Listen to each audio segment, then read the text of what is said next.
ओम Shri दादशयानिलेयाय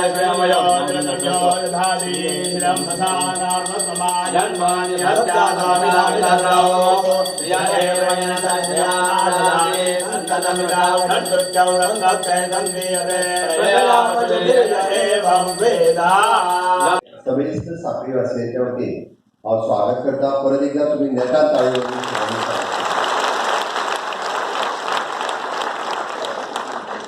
madam governor अंजय मी सविस्तर साखळी वाचण्याच्या वतीन हांव नेटान स्वागत करता.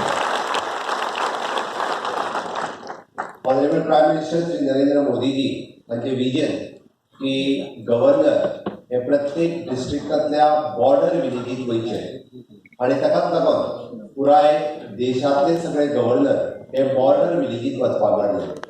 आमचें गोंय हे खूप ल्हान, कारण बॉर्डर विलेजीत वचण्या फाटीं आमचो उद्देश इतकोच, कारण आमी पॉलिटिशियन सातत्यान वेगवेगळे प्रवास करीत आसता, पण एखादी दुसरी विलेज ही आमच्या कडल्यान सुटत आसता आनी एखाद्या दुसऱ्या विलेजीत सदांच मुख्यमंत्री मंत्री पावतात अशें ना.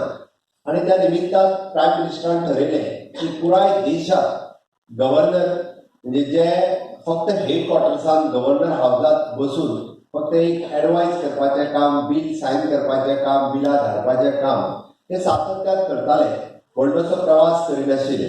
पण तांच्यांनी ठरयलें की गव्हर्नर ज्या निमित्तान जर बॉर्डर विलेजीत गेलो जाल्यार त्या बॉर्डर विलेजींतली समस्या आयकून घेवपाक शकता, किंवा थंयसर कितें एखादें एडवायज करपाक जाय आसत जाल्यार मुख्यमंत्र्याक सरकाराक एडवायज करपाक शकता. आणि निश्चितच रित्या त्यांचो प्रवास म्हटल्यार पुराय एडमिनिस्ट्रेशन हे त्या विलेजीत वता आणि एडमिनिस्ट्रेशन त्या विलेजीत गेल्या उपरांत थंयच्यो समस्या हे सगळे सुटावे जाता. म्हणजे फॉर एक्झाम्पल आज आमच्या रुद्रेश्वर टेम्पलांत वता आसत जाल्यार थंयसली सगळी वेवस्था पळयली वता, थंयसर कितें जाय कितें नाका.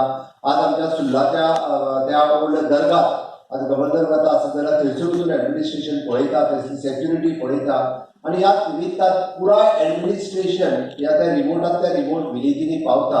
हो honourable prime minister Narendra Modiji हांचो उद्देश. पण आज आमच्या दृश्टीन खूप खोशेची गजाल आसा. महामहीम आमच्या ह्या साखळीच्या रवींद्र भवनात म्हणजे येता आसतना कुडण्या ग्रामपंचायतीत गेले, रुद्रेश्वरच्या टेम्पलांत गेले, त्यांनी वॉटरफॉल पळयलो. आज रवींद्र भवनात आयले, वयता आसतना सुर्लाच्या त्या दर्गाचेर ते वतले आणि मागीर कोठंबी हांगासर ते आपल्या परत राजभवनाचेर वतले.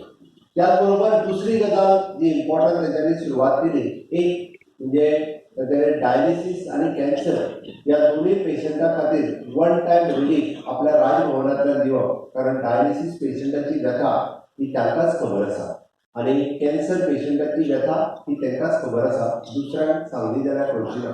म्हणून तर त्यांच्यानी ठरयलें की वन टायम ग्रँड काय आसना, तांकां कोणी तरी विचारलें, कोणी तरी आधार दिलो, कोणी तरी तेजी चवकशी केली आणि त्या निमित्तान आमी त्या डायलिसीस पेशंटाच्या पर्यंत पावतले. आज आमच्या मतदारसंघात अशा 25 लोकांक आमी 25,000चो मदत आसतली. उरलेले एप्लिकेशन कदाचित आता दिले आसतली. फाटल्या 3 ते 4 दिसांक आमचे वेगवेगळे कार्यकर्ते उरलेल्या लोकां कडेन तेची एप्लिकेशन म्हणजे आमी सदांच पळयता की सरकाराची एखादी योजना डिक्लेअर जाता, पण आमीच त्या योजने पर्यंत पावपाक खंय तरी कमी पडटा. महामहीम हांच्यांनी 6 म्हयन्या पयलीं ही योजना डिक्लेअर केल्ली, पण आमी स्वता म्हणजे बरेच जाण थोड्या जाणांचे फॉर्म भरून दिवपाक उशीर केलो. आता आमचो बाप पॅडोटी डीपी आसतलो, भालचंद्र आसतलो, हांच्यांनी तेजे फॉर्म सगळे भरपाक सुरवात केल्या. तांकां आयज मेळूंक ना, तांकां कदाचित फुडल्या 1.5 म्हयन्या भितर आमचे चेक्स हे तांकां डिस्ट्रिब्यूट केले वयतले. I'm interacting with the people of 461 villages in Goa. I mean 191 panchayats. Of course, due to shortage of time today, I'm not able to interact with the panchayats and other representatives of the people here. Even then, informally, I will talk to them after this program. So actually, I'm happy because,